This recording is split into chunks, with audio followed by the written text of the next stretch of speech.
that starts Rockefeller University. নিজেকে কখনোই যৌন শিকারী মানতে চাননি জেফ্রি এপস্টেইন।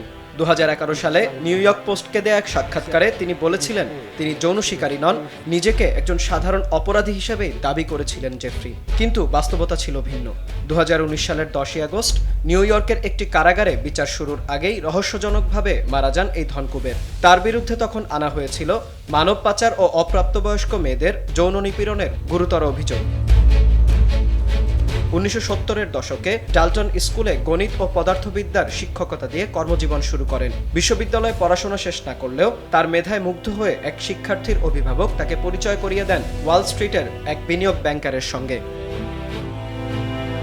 সেই থেকে শুরু মাত্র 4 বছরের মধ্যে নিজেকে প্রতিষ্ঠিত করে তোলেন এপস্টেইন।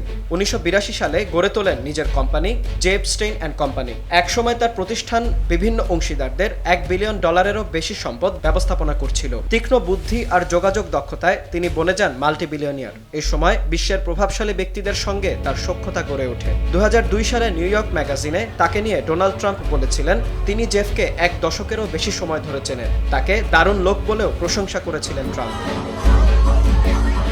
অর্জিত অর্থে তার বিশাল সাম্রাজ্য গড়ে তোলেন এপস্টেইন। ব্যক্তিগত দ্বীপ রিসোর্ট, লিটল সেন্ট জেমস, ফ্লোরিডায় প্রসাদসম বাড়ি, নিউ মেক্সিকো র্যাঞ্চ সহ বহু প্রমোদ কেন্দ্র গড়ে তোলেন এ সময়। তার এসব বাসভবনে নিয়মিত যাতায়াত ছিল বিখ্যাত তারকা থেকে শুরু করে প্রভাবশালী রাজনৈতিক নেতাদেরও। Bill Clinton, Kevin Spacey, Chris Tucker এমন বহুত পরিচিত মুখ তার ব্যক্তিগত বিমানে ভ্রমণ করেছেন। তবে শুধু পরিচয় থাকা কোনো অপরাধের প্রমাণ নয় বলে দাবি করে আসছেন এসব তারকারা। 2005 সালে তার বিরুদ্ধে প্রথম বড় অভিযোগ সামনে আসে। ফ্লোরিডায় এক 14 বছরের কিশোরীর পরিবার জানায় এপস্টেইন নিজ বাড়িতে তাদের মেয়েকে যৌন নিপীড়ন করেছে। তদন্তে বেরিয়ে আসে সে সময় তার বিরুদ্ধে এমন অভিযোগের সংখ্যা ছিল প্রায় অর্ধশতাধিক। তবুও 2008 সালে এক বিতর্কিত সমঝোতায় ফেডারেল অভিযোগ এড়িয়ে যান এপস্টেইন। মাত্র 18 মাসের সাজা, তাও দিনে 12 ঘন্টা অফিসে যাওয়ার সুযোগ সহ। প্রভাবশালী সংবাদ মাধ্যম মায়ামি হেরাল্ড একে সমালোচনা করে আখ্যা দেয় ডিল অব দ্য সেঞ্চুরি হিসেবে।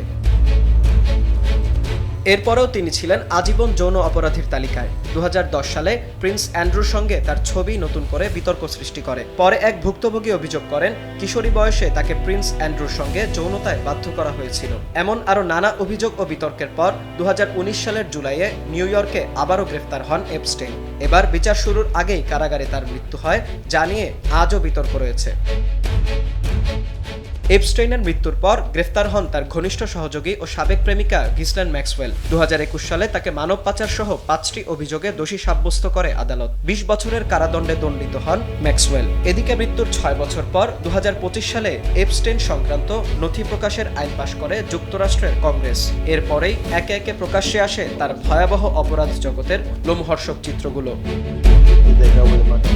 বিনিয়ামিন, RTV।